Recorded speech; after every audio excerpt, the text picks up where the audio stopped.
l'appel à l'action. C'est-à-dire l'appel à l'action, c'est de dire aux gens ce qu'ils doivent faire. Est-ce qu'ils doivent laisser un commentaire, vous aussi, laissez vos questions sous la vidéo ou cliquez sur le lien qui s'affiche sous la vidéo pour découvrir une série de vidéos de formation ou pour télécharger un PDF gratuit. Pourquoi? Parce que à partir du moment où vous allez leur donner du conseil, ils vont avoir confiance en vous.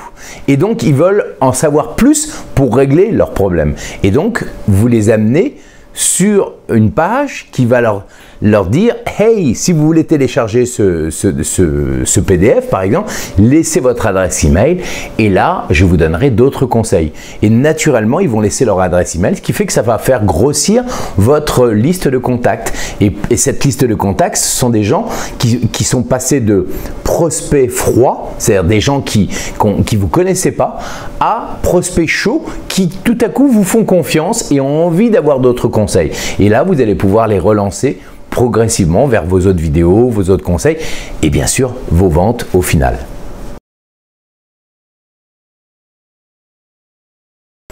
Quel est le meilleur débit pour parler face caméra, micro, même en public? Beaucoup de gens me disent est-ce qu'il y a un débit ou un rythme parfait qu'il faut maîtriser? Et je dirais non, non, non, non, non, non. Il n'y a aucun débit parfait. La seule chose, c'est qu'il faut que ce soit en accord avec son énergie propre. Moi, j'ai une énergie tonique. Avant, je parlais très rapidement, j'ai appris à parler plus lentement. Et pour apprendre à parler avec un débit plus lent ou plus rapide, parce qu'il y a des gens qui parlent très lentement, il faut leur apprendre à donner un peu plus de tonus à leur manière de parler. Et souvent, il y a des gens qui me disent, qui confondent la précipitation donc du débit. Bonjour, je vais parler très vite. Ils pensent que ça, c'est avoir une voix tonique, alors que c'est pas du tout avoir une voix tonique que de parler très rapidement. Parler rapidement ne veut pas dire être tonique. Par exemple, si je vous dis bonjour, je m'appelle Lorenzo Pancino, je suis là pour vous aider à être plus à l'aise et professionnel au micro et en vidéo. Je suis tonique, mais je ne parle pas rapidement. Donc, il n'y a pas de débit idéal. Si vous êtes trop lent quand vous vous regardez, que vous trouvez que vous êtes soporifique, il faut vous entraîner à parler avec un peu plus d'envie. C'est-à-dire vous devez sortir de votre zone de confort et aller chercher un peu plus le tonus. C'est-à-dire que si vous parlez comme ça avec une voix toute faible, toute douce, vous devez essayer de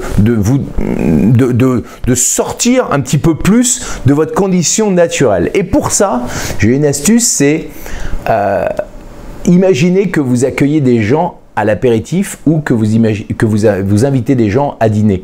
Bien, quand vous invitez les gens à dîner, vous leur dites pas bonjour, salut, ça va. Vous leur faites ah bonjour, ça va, comment ça va, je suis ravi. Bah, installez-vous. Vous voyez, vous avez un peu plus d'entrain. Vous êtes content de les voir. Eh bien, c'est exactement la même chose en vidéo. Vous devez monter d'un niveau parce que en vidéo, quand on en fait un peu plus, on est meilleur que quand on en fait un peu moins. Donc, pour avoir un bon débit, il faut, si on est lent, il faut monter. Si on est trop rapide, il faut apprendre à parler plus lentement. Et pour ça, il faut parler de toutes les manières possibles.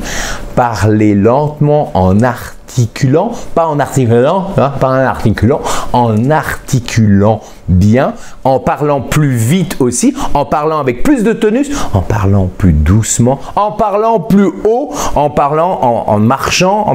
Voilà, il faut s'entraîner à parler de toutes les manières possibles, tout simplement. Et puis à un moment donné, tout deviendra tout à fait naturel. Au début, ça ne fait pas naturel, et puis au bout d'un moment, ça devient naturel. Mais il faut le faire régulièrement. C'est la technique.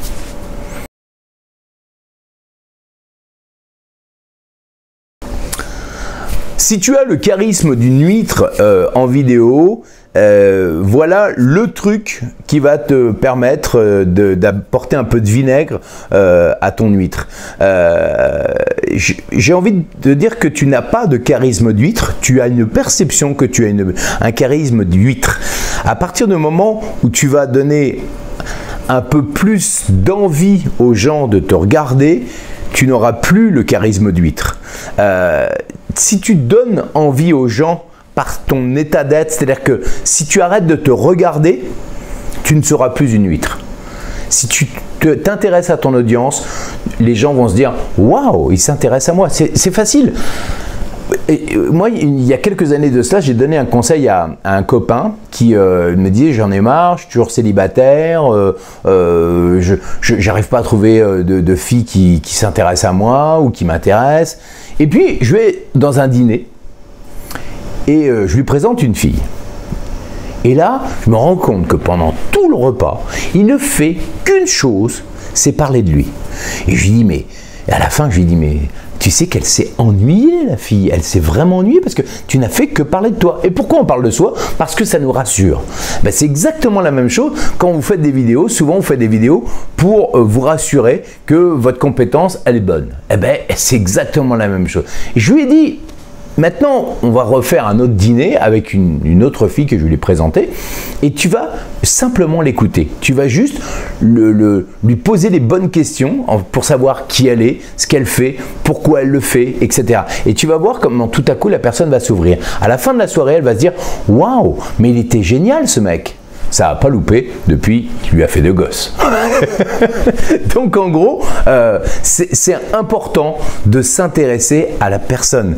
Et c'est comme ça que vous allez développer votre charisme qui ne va plus être un charisme d'huître, mais qui va être un charisme naturel, qui va être votre charisme. Et les gens vont vous écouter parce que vous serez dans l'envie, dans la générosité, dans le partage. Et vous ne serez plus tourné vers vous, vous serez tourné vers les autres, tout simplement.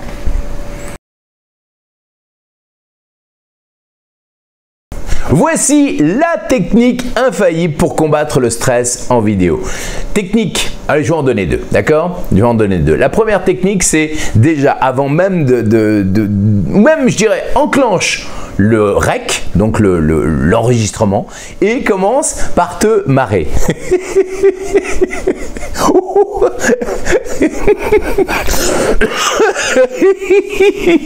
Rigole tout simplement. Et là, hop là, bonjour, bienvenue. Et là, vous vous mettez en énergie de transmettre un message avec le sourire, l'enthousiasme et la conviction. Ça, c'est la première astuce. Et puis, ça, c'est l'astuce, mais il y a des gens qui n'arrivent pas à rire naturellement comme ça, instantanément. Si vous êtes capable de le faire, allez-y. Maintenant, un autre truc qui marche très très bien, c'est la respiration, l'expiration. C'est-à-dire qu'on remplit son ventre et on ferme les yeux et on va expirer avec le son che.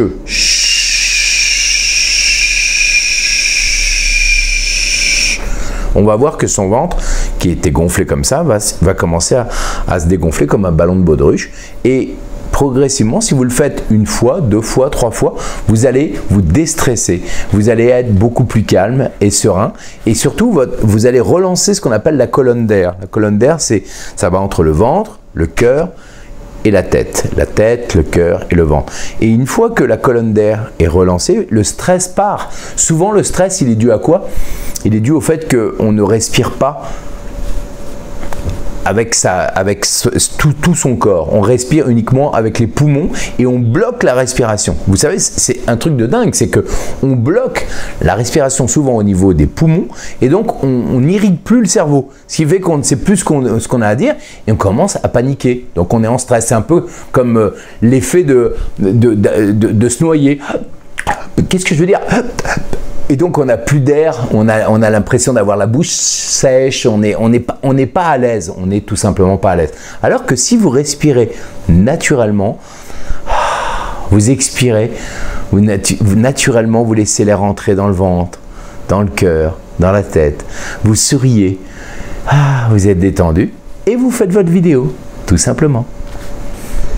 L'autre fois, j'étais en train de parler avec une femme qui avait un énorme complexe de visibilité parce qu'elle était métisse. Et depuis, elle a 63 ans à peu près, cette femme, et depuis qu'elle est toute petite, elle elle est partagée entre le fait de se dire je suis métis, je suis blanc, je suis noir, je ne sais pas qui je suis et donc ça me donne une image de moi négative parce que je sais pas qui je suis et je sais pas comment me montrer, comment être visible, j'ai toujours peur qu'on me juge, etc. Et j'ai donné la technique du pourquoi. Je lui ai donné une technique qui est extrêmement puissante, qui est pourquoi tu veux impacter le monde? Et elle me répond, bah, je veux impacter le monde parce que j'ai envie d'aider les autres. Pourquoi tu veux aider les autres? Bah, je veux aider les autres parce que je sens que j'ai beaucoup de choses à offrir. Et pourquoi tu veux offrir aux autres?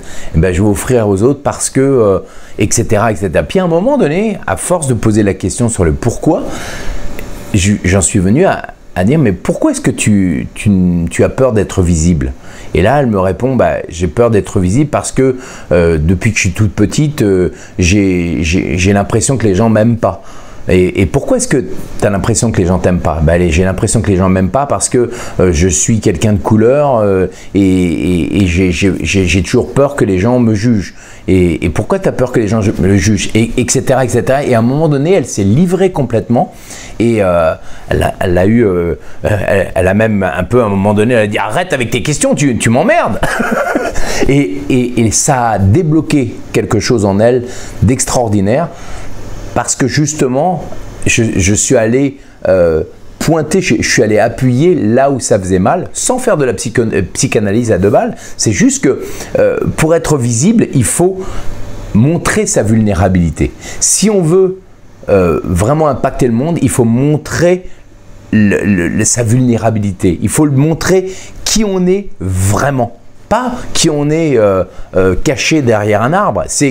Il faut qu'on montre pourquoi est-ce qu'on n'est pas bien? Pourquoi est-ce qu'on a envie de parler au monde? Parce que c'est bien beau de vouloir parler au monde, mais si on veut parler au monde et aider les autres alors qu'on ne sait pas aider soi-même, ben ça ne sert à rien. C'est pour ça que qui on est vraiment, le pourquoi on le fait, c'est très très important. Et cette personne, une fois qu'on a travaillé là-dessus, elle m'a dit mais c'est incroyable, maintenant j'ai plus peur de brancher mon smartphone ou ma caméra, de parler devant un micro et je peux parler à cœur ouvert parce que tout simplement j'ai fait péter un rivet. J'ai plus peur de parler de qui je suis parce que j'ai compris qui j'étais.